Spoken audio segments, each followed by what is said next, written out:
Hey guys, what's going on?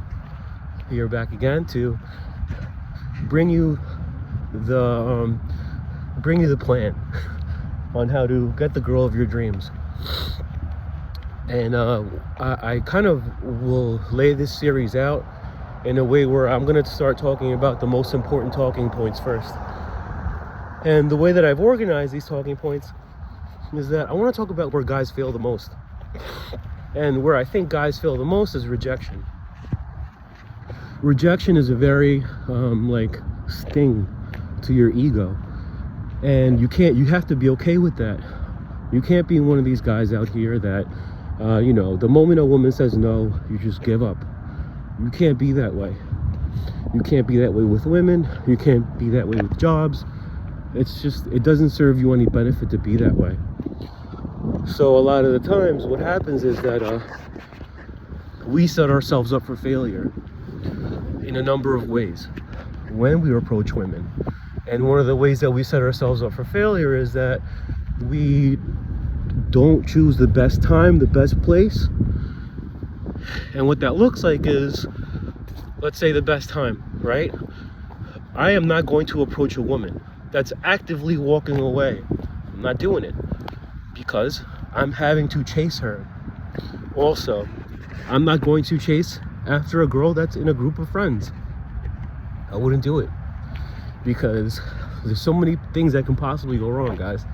I can't tell you how many times I've been having an excellent time with a woman and her friend shows up. And at that point, guys, you're at the mercy of the friend, because unfortunately, whether we like it or not, women exist in a very hive mind mentality. And for one woman to go against the grain with all the other ones, it's just not going to turn out well. And to avoid that, they kind of have this blended mentality when they go out together. An example would be, if she sees that there's one lame in the group, she's going to think you guys are all lame. If she sees one Chad in the group, she's going to think you guys are all Chads. That's just how it is, guys. So you're kind of playing with fire. If you're expecting a girl's phone number and she's with her friends and stuff, it's always better to catch her one-on-one. Or if you're with a group of friends, try to do the pincer scenario where it's me and my friend. I'm gonna go and talk to the girl I want to, and I'm gonna have him talk to the other girl so that I catch them off guard and they don't really know what's going on. By the time they know what's going on, I already have the phone number and we can leave. So it's pretty much like that. Those are examples of what people do wrong, and how to correct that and do the right thing. So I said what was the wrong time and the right time. Now I'll tell you the right place and the wrong place. Right now, guys, I'm going to say something to you that's going to help you and save you a lot of pain. Don't ever try to date a girl you work with. Don't do it. Also, if you have a sister, try not to date your friends, your sister's friends. It's just, try not to date these girls where you're going to end up coming back and it's going to cause you more problems and more issues than what it's worth. And that's where I don't want you to be. I don't want you to be in a situation where you got someone's talking to your sister, saying things that aren't true, or someone's talking to your boss or your supervisor. We live in a world of Me Too movements. You could get allegations put up against you, rape charges. You don't want that stuff, guys. No woman is worth suffering these allegations or anything like that, or destroying your character. It's just not worth it. You want to talk to a girl that you see frequently. A laundromat's a good place. Maybe a social club. Maybe you have mutual friends, and maybe you're in school, in college. That's a good idea. I'll give you an example. I used to go to school about 10 years ago at university, and usually when I see a girl, now this is so Unc talking over here, pay attention. What I do is I kind of see the girl and just there's a certain type that I like, so I go after that girl physically.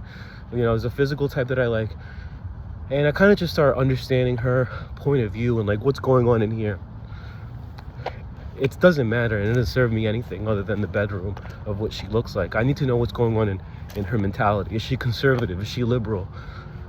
Is she religious? Is she not? Only you know the things that you're willing to deal with or not. You know, what's your breaking or what's not breaking point, what's your deal breaker? You know, at what point in time are you willing to say, I'm okay with this? And what are the things that are going to make you say, I'm not going to deal with that because I've dealt with it, or I'm not going to deal with that because it's so far beyond what I believe? Either way, I like to understand where she's coming from. Second, I have to see her frequently. If I'm at school, like I was telling you guys, when I was at university, I will kind of just like, you know, plant the seed and say, hi, my name is so-and-so, and start moving the ball from there.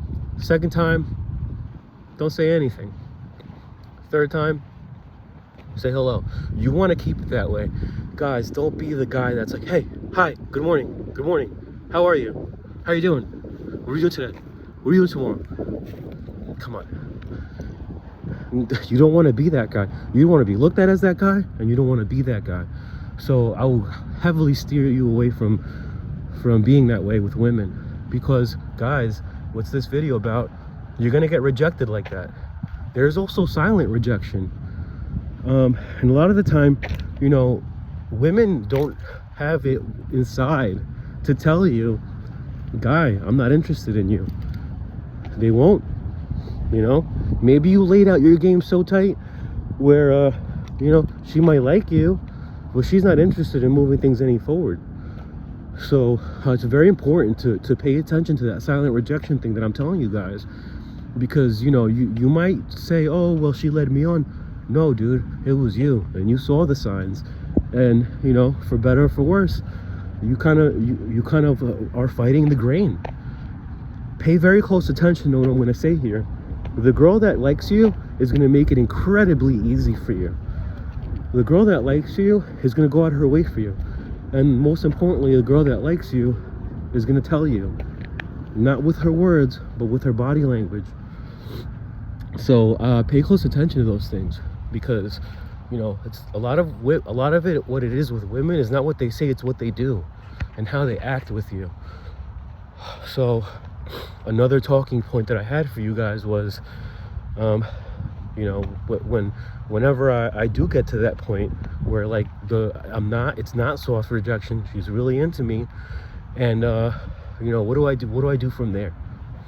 And what do you do from there is, if you're in a relationship with this woman, you kind of don't want to mess around. You know, the whole purpose of this channel is not to make you into a playboy or a player.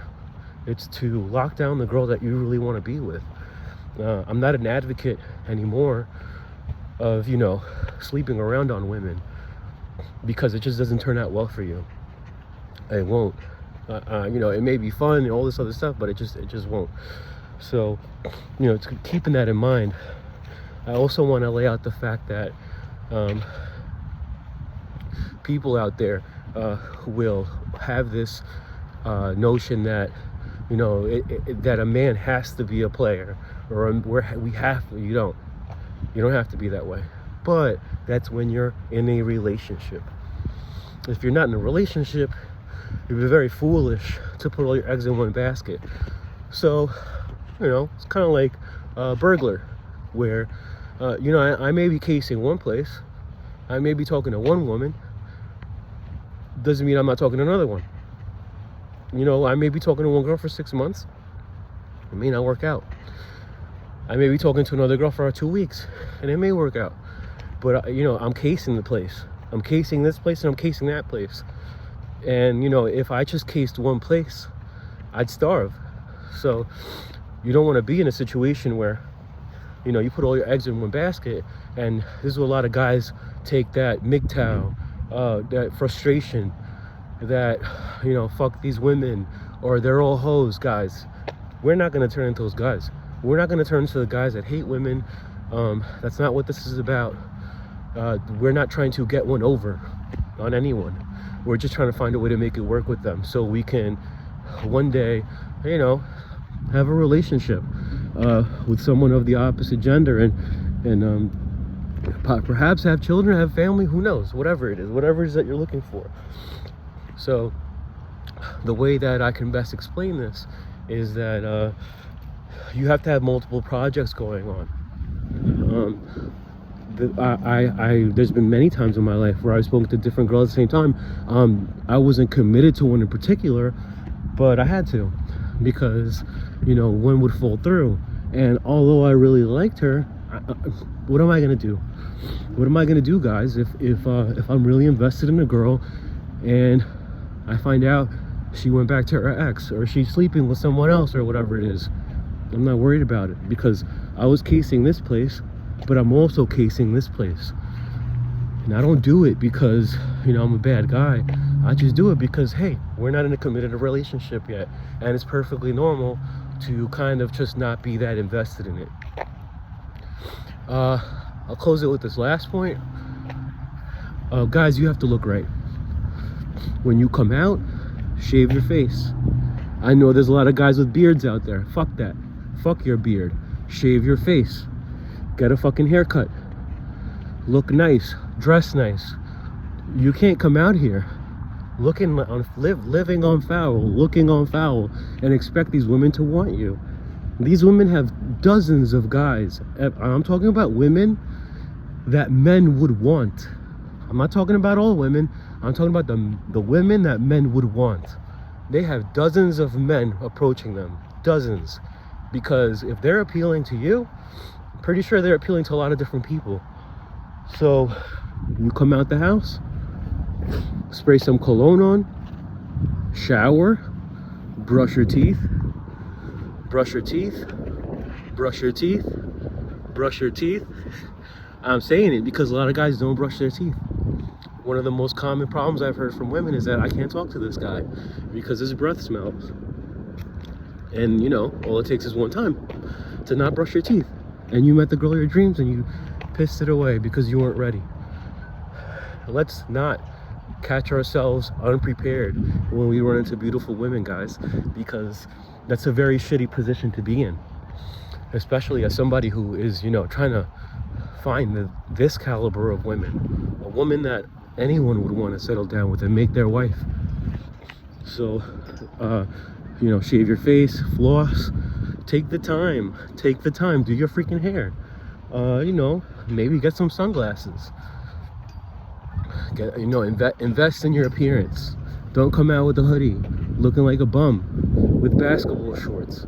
Work out, go to the gym, lose the weight. Guys, you don't have to do any of this, but I'm telling you, if you want to minimize the rejection risk, you have to do it.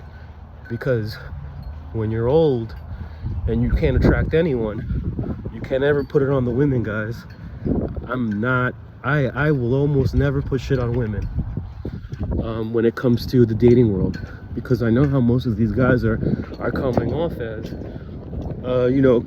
showing up all scruffy and shit, hoping that some woman out there is going to accept them, and simply that's not the case, guys. It's not going to happen that way. I've never seen it to happen that way. I try my best. I always put my best foot forward when I know I'm going to see the woman that I regularly see that I'm spitting game to. A lot of the time I'll kind of just switch it up, see her reaction. I'll ask her, hey, I'm trying this new cologne. Would you mind letting me know if you could smell it? Have her lean in close to you. When she leans in close to you, she's gonna realize, wow, look at his haircut. He looks nice. Wow, he smells good. His teeth are so white. He's so clean. That kind of shit matters, guys. But peace. See you later, and be well.